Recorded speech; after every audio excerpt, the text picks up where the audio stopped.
Good evening, my name is Garrett and welcome to The Last Call. Tonight's final drink is from Scarabus. This is their single malt Scotch whiskey coming in at a 46% ABV, no age statement. So this is one of those brands you can find at Total Wine. We don't know where it comes from, where it's going, who knows.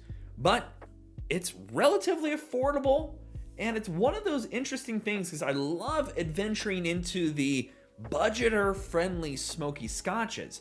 Here in the United States, we don't get a lot of those. And your big boys, your Lagavulin, your Ardbeg, your Laphroaids, they tend to be up in the 50s plus range, where this is sub $40. So can this bring it?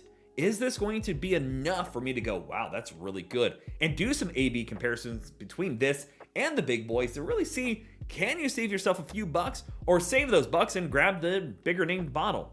And more recently, they've actually released a batch strength bottle that comes in at a higher ABV and then a 10-year age statement. So yeah, let's get into things. As always, we're trying it two different ways. First way, neat, no ice, no water. Second way, we'll add a drop of water, see what changes up. And as always, make sure you like the video, subscribe to the channel, all that kind of good stuff. And as those other two bottles are reviewed and released, they'll be linked up above and down below so you can enjoy those.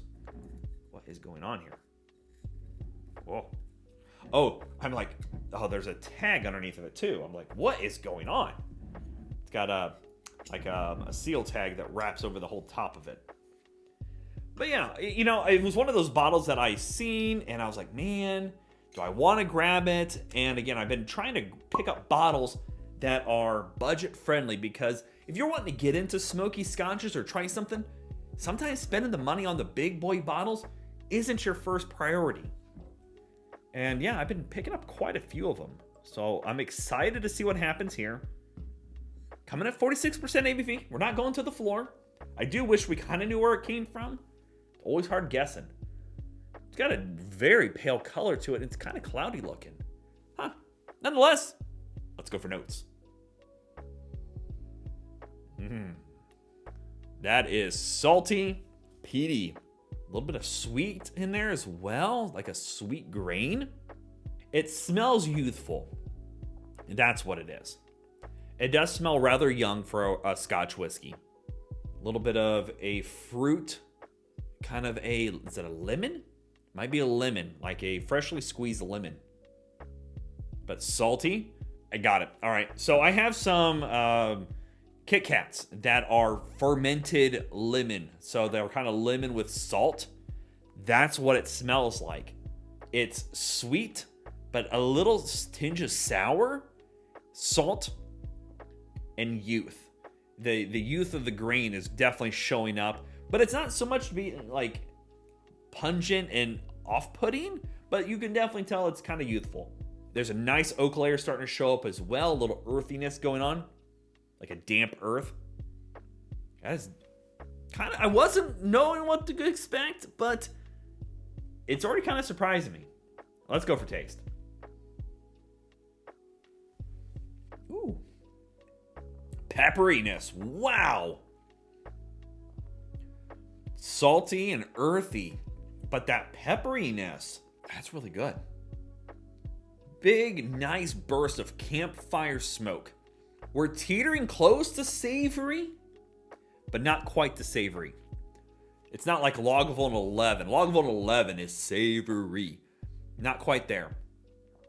But this has a beautiful pepperiness, like a pepper, like fresh cracked peppercorns on a steak. It's salty. It's a little sweet. You get that earthy element going on in there as well. Beautiful character to it. Iodine, saltiness. It part of me wants to say it might be some Lagavulin. Other part of me goes Laphroaid. That iodine is what's throwing me. Originally, I was like, man, it's got to be something similar to like a Lagavulin. But that iodine is really showing up here on the second sip. I like that.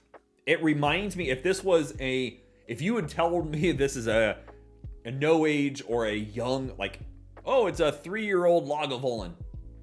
Or if you would have told me it's a 3-year-old Laphroaid, I would go, okay, I can see that. I like it. It's just enough smoky, salty going on here. It's got that beautiful character to it.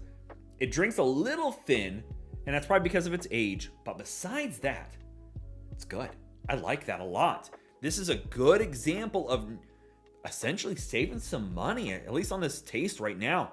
Instead of spending almost $20 to $30 more, depending on your market. That's really good. All right, let's add a little dash of water in here, see what changes up. Now, under most circumstances, adding water to a smoky scotch dissipates that smoke, breaks up those oils. I'm interested to see what happens here. Sometimes it doesn't happen that way. We're not adding a lot, just a very small portion of water. We don't want to kill anything out here. We don't want to dilute it down too much. Nonetheless, let's go for notes. Yeah. Oh, yeah. It definitely dissipates a lot of that smoke. Goes more earthy and more like damp earth with that salty layer in there. The iodine still showing up now on the nose. The oak layer is still showing up as well. That lemon zestiness is still there.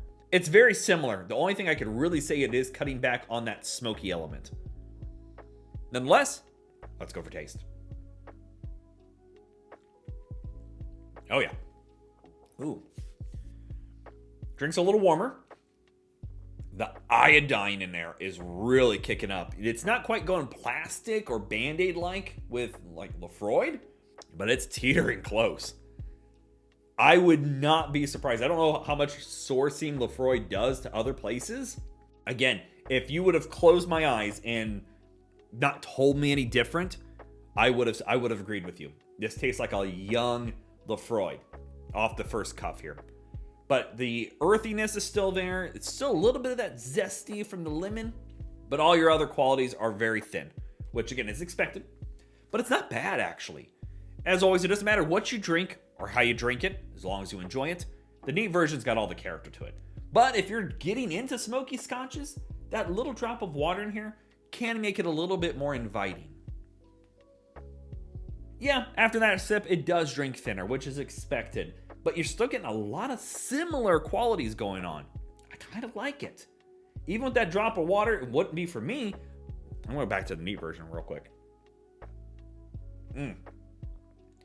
That is really good. I am shocked. All right, let's talk about market price. Because we all know market price is market price, and it's always going to vary. So I can't find my receipt on this one. I have it documented somewhere. I paid between $35 and $37 because right now it's $37 at Total Wine. To be honest, at sub $40 for a single malt, 46% ABV, and that flavor profile, that's really good. So to put in perspective for my market, Lagavulin 8 is about $56 to $60. Ardbeg 10 tends to be about $56. Lafroid 10 tends to be $65 to $80. But for me, while I love all those, if I'm getting into Scotch for the first time, this is a great bottle. This is like, I really love Smoky Joe as well as being an off name. You know, oh, here's a random name of a Scotch that you probably will never pick up because it's got a weird name on there. It's damn good too.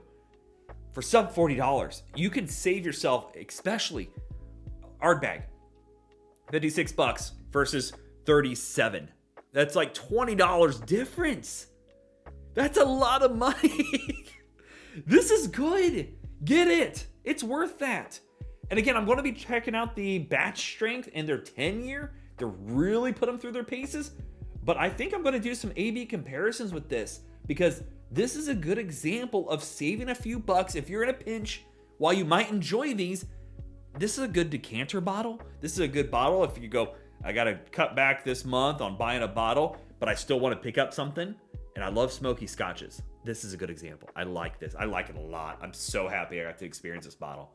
So yeah, there you have it, folks. Scarabus single malt Scotch whiskey. If you have any questions about the bottle itself, let me know down in the comment section below. I will do my best to answer it. And if you have any specific spirit I should go looking for, also let me know down below. Love doing these reviews and share with you the experience at home. And as always, may your last drink of the night be the best one.